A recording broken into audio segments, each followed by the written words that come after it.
Agradezco muchísimo a la Universidad UNIBE el que haya dedicado esta actividad de la lectura y a este espacio de reflexión para leer un texto literario en un mundo en el que parece predominar la imagen.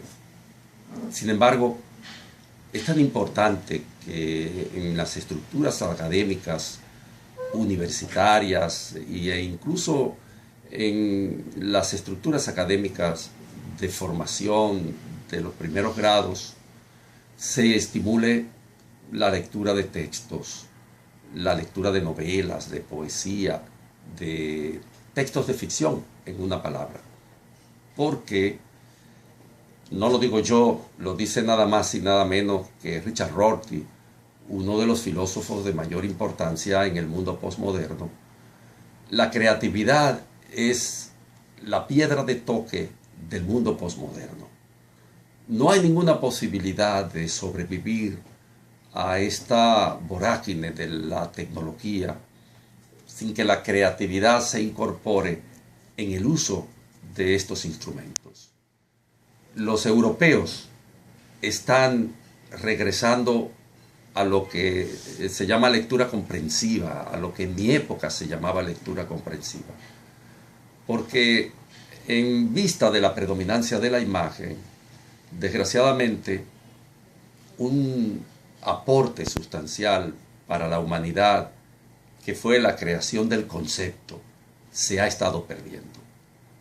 Por lo tanto, la lectura comprensiva propicia que haya una reestructuración lógica de lo leído, y el que lee tiene que hablar de lo que leyó.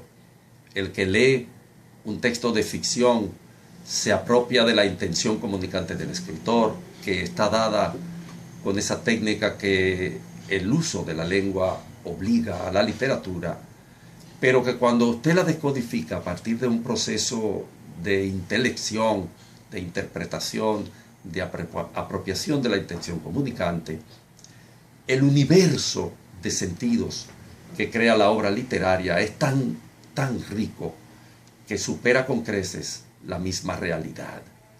De manera que leer es una aventura espiritual totalmente insustituible. No hay ninguna posibilidad de que un maestro en el aula pueda sustituir la experiencia de la lectura directa.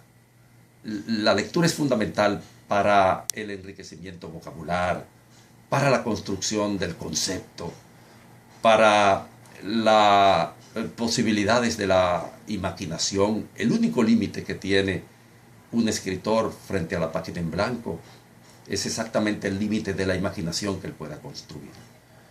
Es interesante la lectura porque además permite vivir muchas vidas, muchos modelos a partir de los cuales en la lectura se plasma aspectos de la existencia humana que convierten a los modelos literarios en arquetípicos. Nadie puede, por ejemplo, tener una sensación sobre la culpa y el crimen superior a la que se plasma en Crimen y Castigo, la novela de Dostoyevsky, por ejemplo. O el personaje de André Malraux en La condición humana, ese personaje atormentado que atraviesa ese ciclo angustioso de la Revolución China y en el que se dan todas las contradicciones humanas. Ha pasado a ser el típico terrorista por excelencia. No hay, por lo tanto, nada que pueda sustituir la experiencia de la lectura directa. Muy importante porque pone a los estudiantes frente a sí mismo. La experiencia de la escritura literaria es siempre una experiencia inclusiva. Cuando usted escribe un poema, quiera o no, vierte sobre el papel en blanco su propia experiencia, aunque el modelo en el que usted se empine sea un modelo ajeno a su propia vida personal, pero está su experiencia. Cuando usted se esfuerza por construir un universo de sentidos, le está dando, sin darse cuenta, una categoría de sistema a la lengua. Y la lengua es la materia prima de la literatura. entonces usted desarrolla sus destrezas expresivas, sus destrezas vocabular, sabe que la semántica, que el universo semántico de una palabra puede ir incluso muchísimo más allá de lo que esa riqueza semántica atesora, porque el escritor obliga a la palabra a significar muchísimo más de lo que la sintaxis preserva para ella. La experiencia de un concurso literario pone al estudiante sobre la obligatoriedad de confrontar sus capacidades creativas. Un poema, un cuento, una novela podrían estar en la imaginación de todos los hablantes, pero un salto creativo es ponerse a escribirlo. Un salto creativo es usar la lengua de manera diferente para significar universos de sentidos que solo puede construir la imaginación y que la realidad no da por sí misma.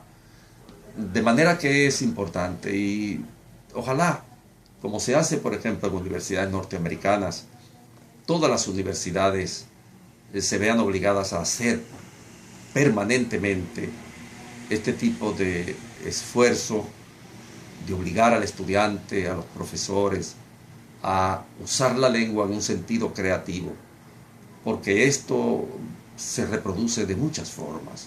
Ayuda al pensamiento lógico, pero ayuda a la imaginación, construye mundos imaginados que son a veces portadores de una riqueza inesperada, da al hablante un instrumento de construcción y una idea de la lengua que no tiene frecuentemente en los sentidos. Por lo tanto, es necesario estimular este tipo de actividad. Las universidades se engrandecen, los estudiantes tienen una formación global, no solo son técnicos a secas, no es un ingeniero a seca, un médico a seca, un abogado a seca, es también un individuo con capacidad crítica, con una conciencia como hablante, con una autoestima lingüística y con variables de las posibilidades de creatividad que pueden ser tan infinitas como su imaginación quiera.